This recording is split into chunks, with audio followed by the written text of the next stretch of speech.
Hello everyone and welcome back. So today we are going to discuss about harmful microorganisms from the chapter Microorganisms class 8. So let's continue this chapter. तो harmful microorganisms की अगर बात करें तो there are variety of microorganisms जो कि disease causing भी होते हैं, हमारे फूड को स्पॉइल करते हैं, क्रॉप्स को डैमेज करते हैं एंड इवन हमारे पेपर, क्लोथ्स और यू कैन से लेदर, इन सब चीजों को भी डैमेज करते हैं. तो let's C those micro organisms.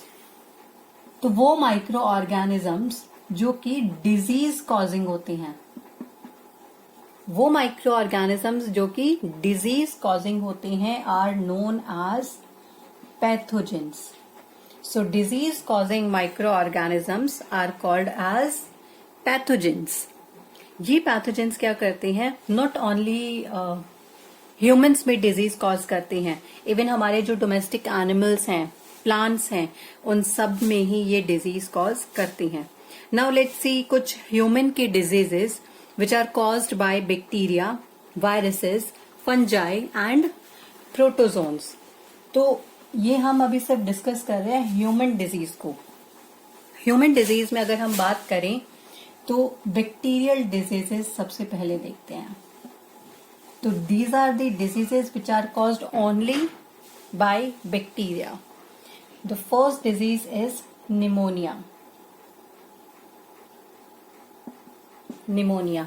Pneumonia में आपको सिर्फ बैक्टीरियल डिजीज ही याद नहीं करना है, बट निमोनिया का मोड ऑफ ट्रांसमिशन का क्या है कि मतलब किसके थ्रू निमोनिया होता है, उसके सिम्टम्स क्या है और उसके प्रिवेंशंस क्या है. तो निमोनिया का जो मोड ऑफ ट्रांसमिशन है दैट इज एयर. एयर के थ्रू ये बैक्टीरिया ट्रैवल करते हैं एंड दूसरे ह्यूमन को जाकर, हेल्दी ह्यूमन को जाकर, किसी हेल्दी पर्सन को ये इन्फेक्टेड कर देते हैं.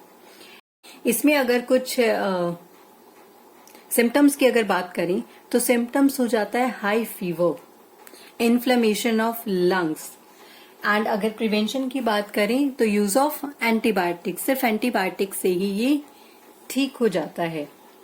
सेकेंड हमारी जो बैक्टीरियल डिजीज है that is tuberculosis, that is known as TB. TB भी हमारा एयर के थ्रू ही ट्रैवल करता है, जो बैक्टीरिया है इसका, और इसमें होती है ब्रीदलेसनेस, हमें सांस लेने में तकलीफ होती है, फीवर हो जाता है. और अगर इसके प्रिवेंशन की बात करें तो एक आती है बीसीजी वैक्सीन. वो बीसीजी वैक्सीन जो ट्यूबरक्लोसिस के पेशेंट है, जो टीबी पेशेंट्स हैं, उनको लगाई जाती है. थर्ड डिजीज आती है हमारी कॉलेरा. कॉलेरा होता है हमारा कंटामिनेटेड वाटर और फूड से. तो जो भी गंदा पानी पी लेते हैं कभी कभी, या फिर खाना जो बाहर रोड साइड में जो लगे होते हैं उनसे जब खाना खा लेते हैं तो हमें कॉलेरा हो जाता है. इसके सिम्टम्स आ जाते हैं वॉमिटिंग, लूज मोशंस या फिर डिहाइड्रेशन. और अगर इसके प्रिवेंशन की बात करें तो हमें इसमें बॉइल्ड वाटर पीना चाहिए, प्रॉपरली कुक्ड फूड हमें लेना चाहिए, अपने फूड को फ्लाइज से प्रोटेक्ट करना चाहिए. Next disease is typhoid. तो टाइफाइड भी हमारा कंटामिनेटेड फूड और कंटामिनेटेड वाटर से ही होता है.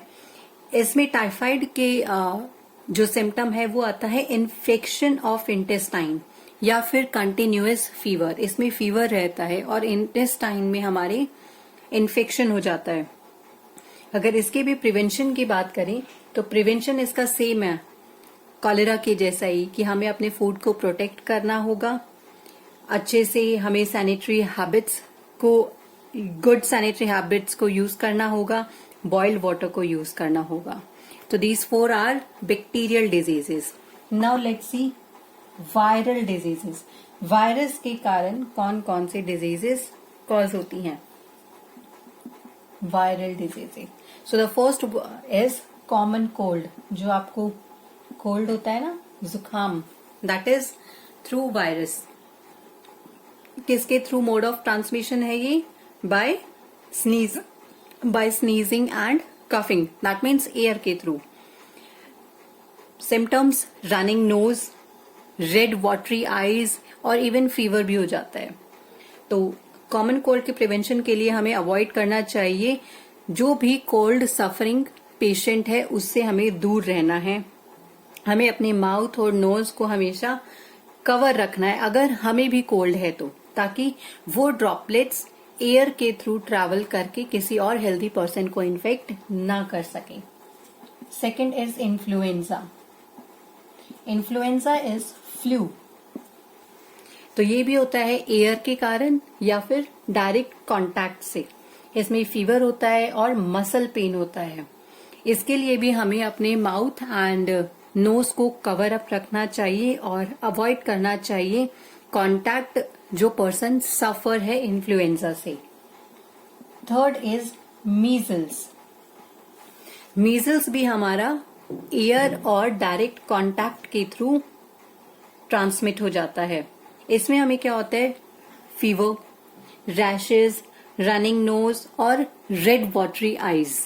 तो same as it is with influenza और कॉमन कोल्ड के जैसे ही इसके सिम्टम्स हैं. तो इसमें हमें वैक्सीनेशन की जरूरत पड़ती है या फिर isolation of patient and his और हर बिलोंगिंग. हमें उस पेशेंट को आइसोलेट कर देना चाहिए. Fourth one is chicken pox. Chicken pox भी हमारा एयर और डायरेक्ट कांटेक्ट के थ्रू ट्रांसमिट होता है. Fever, skin rashes and even headache chicken pox के कुछ सिम्टम्स हैं.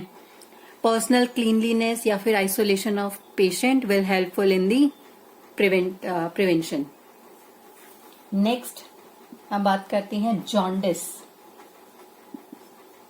JAUNDICE, jaundice. तो जॉन्डिस भी हमारा होता है ट्रांसमिट बाय वाटर. तो मोड ऑफ ट्रांसमिशन है इसका वाटर.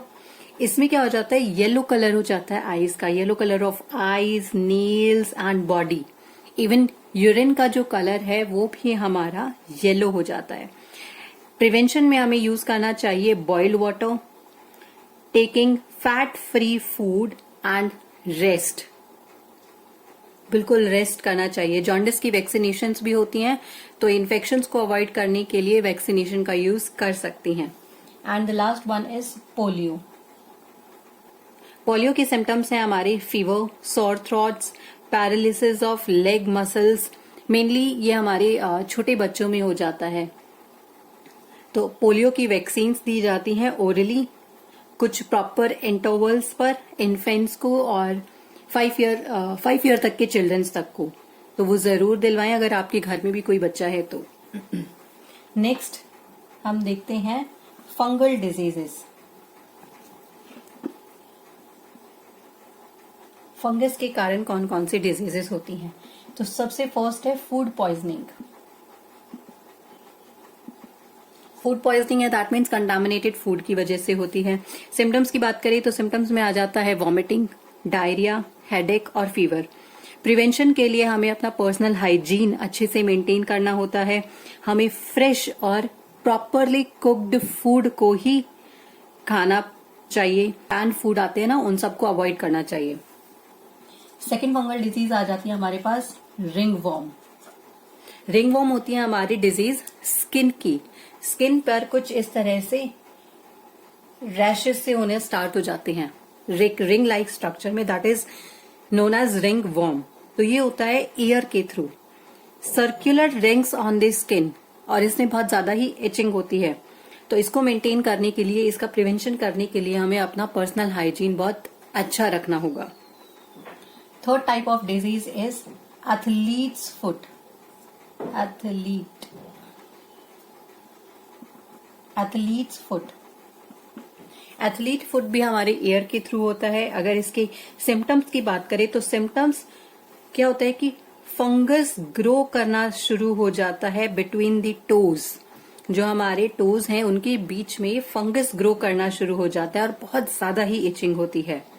तो इसके लिए अगर प्रिवेंशन है तो प्रिवेंशन यही है कि हमें अपने फीट को क्लीन रखना है और इवन ड्राई.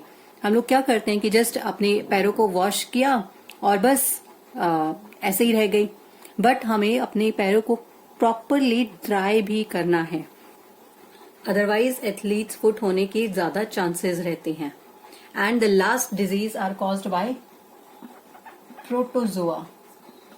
तो लेट्स सी प्रोटोजोआ कौन कौन से डिजीज है। First one is malaria. आप सबने सुना होगा, which are cause due to mosquito bite. Symptoms की बात करें तो हाई फीवर विद चिल, बहुत ठंड के साथ फीवर होता है। और प्रिवेंशन में हमें अपने घर को, अपने एनवायरमेंट को मॉस्किटो फ्री रखना है बाय स्प्रेइंग इंसेक्टिसाइड्स और बाय कंट्रोलिंग मॉस्किटो ब्रीडिंग, कि कहीं भी मॉस्किटो ज्यादा से ज्यादा अपनी कॉलोनीज को फॉर्म ना करे। And the last one is amoebic dysentery, this is caused by protozoa. तो इसमें भी ये अमीबिक डाइसेंट्री होती है हमारे कंटामिनेटेड फूड एंड वाटर के कारण ही। लूज मोशन होता है, बट इसके लूज मोशन में होता है लूज मोशन विद ब्लड, इसमें ब्लड निकलता है। And mucus in the stool. Even इसके प्रिवेंशन की अगर हम बात करें तो हमें बॉइल्ड वाटर को ही इनटेक करना है, फ्रेश फूड लेना है, और जब भी हमें खाना खाना है हमेशा अपने हैंड्स को वॉश करना है।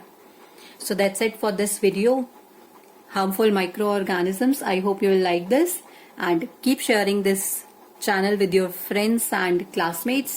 Do subscribe to this channel also. Have a good day.